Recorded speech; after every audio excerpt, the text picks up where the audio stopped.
Hey guys, welcome back to the channel. Today I have all these lovely fall seedlings ready to go, so let's get these planted.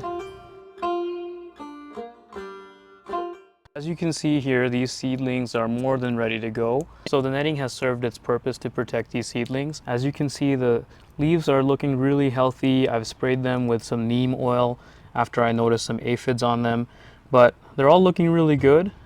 You know when these plants are ready to transplant, whenever they start having two sets of these true leaves.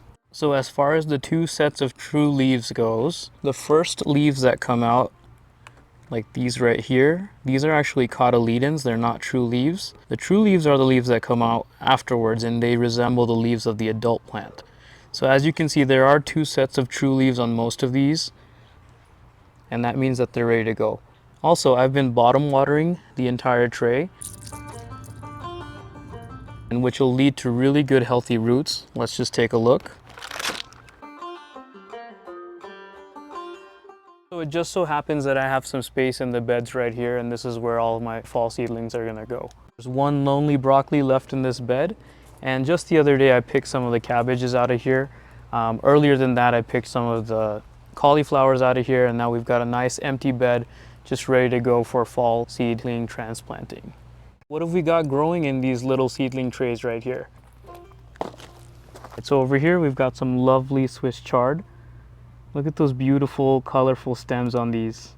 You know, I feel like Swiss chard is such a hidden gem. Not a lot of people plant these, but they taste amazing. They're heat tolerant, they're drought tolerant, cold tolerant.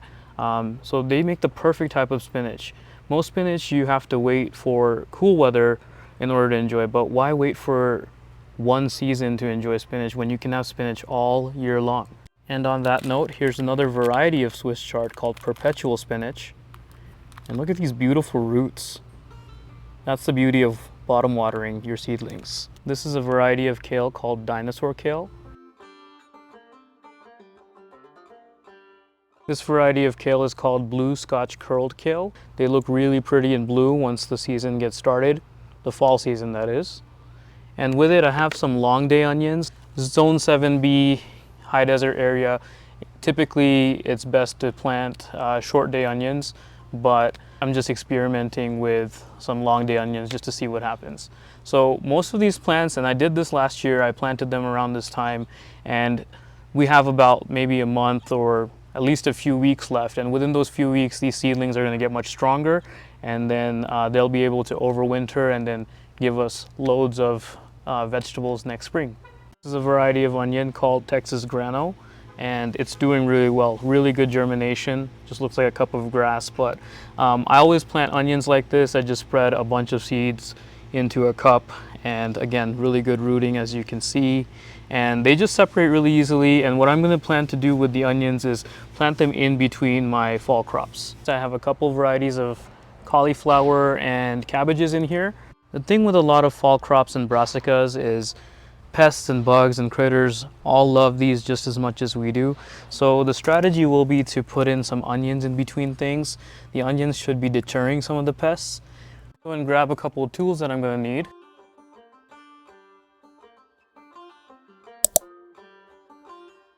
It's evening time right now in my garden, and this is one of the best times to transplant seedlings, either early in the morning or the evening, just so that the seedlings have a little bit of time to adjust and they don't get burnt by the hot sun in the daytime and in the afternoons.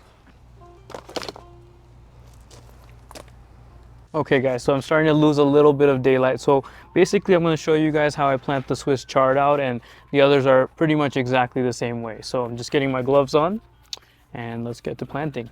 So basically I'm going to kind of follow the square foot gardening method when spacing out my Swiss chard.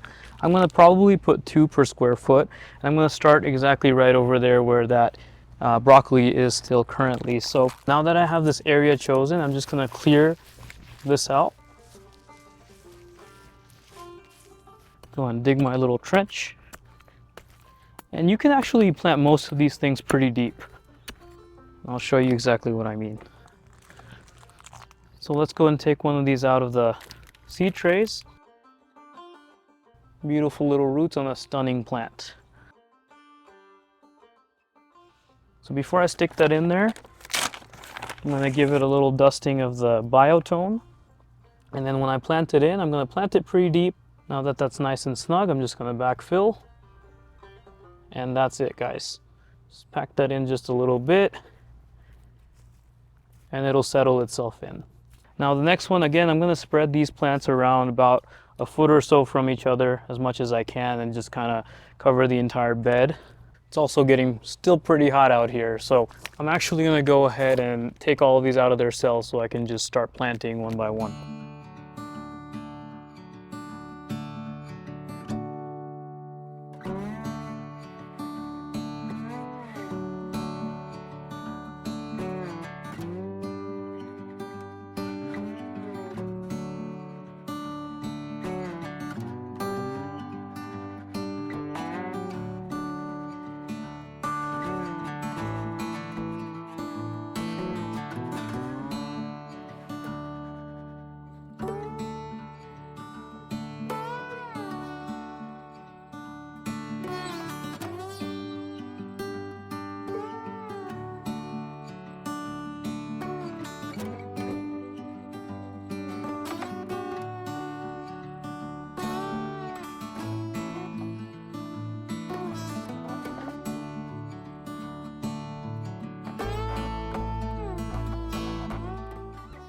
Turns out my hand rake is about the size of the ruler, so I'm just going to use that to kind of measure and guesstimate.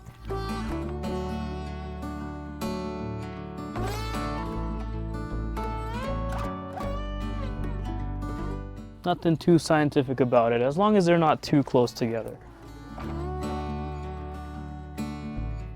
Some of the seedling plugs have actually more than one plant on it. So Swiss chard and spinach, it's one of those things where you want to plant pretty heavily because you only get like several leaves out of one plant at a time. So definitely want to make sure you plant a bunch so that you can get a bunch.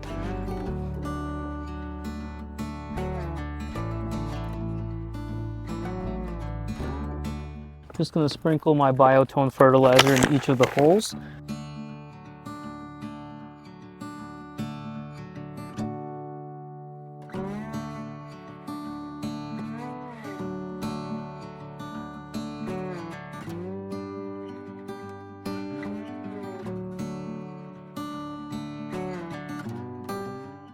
The soil is so rich and fertile, you guys.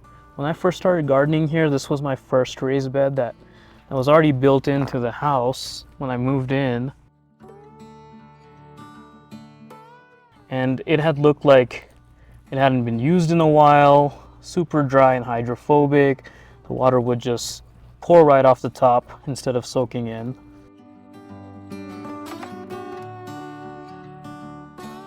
But I'm super excited. After years and years of gardening here, amending, we've been able to create some really good healthy soil.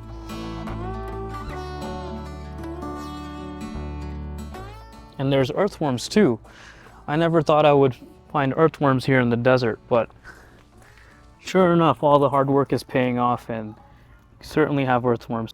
As with all seedlings, at first they look so puny and you can see they're flopping around, but they're going to adjust to the soil fine. They're going to get all the nutrients and care that they need, and they're going to bounce right back really quickly. It's going to be really fun to watch that happen.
And of course, after you transplant your seedlings, make sure to water really well.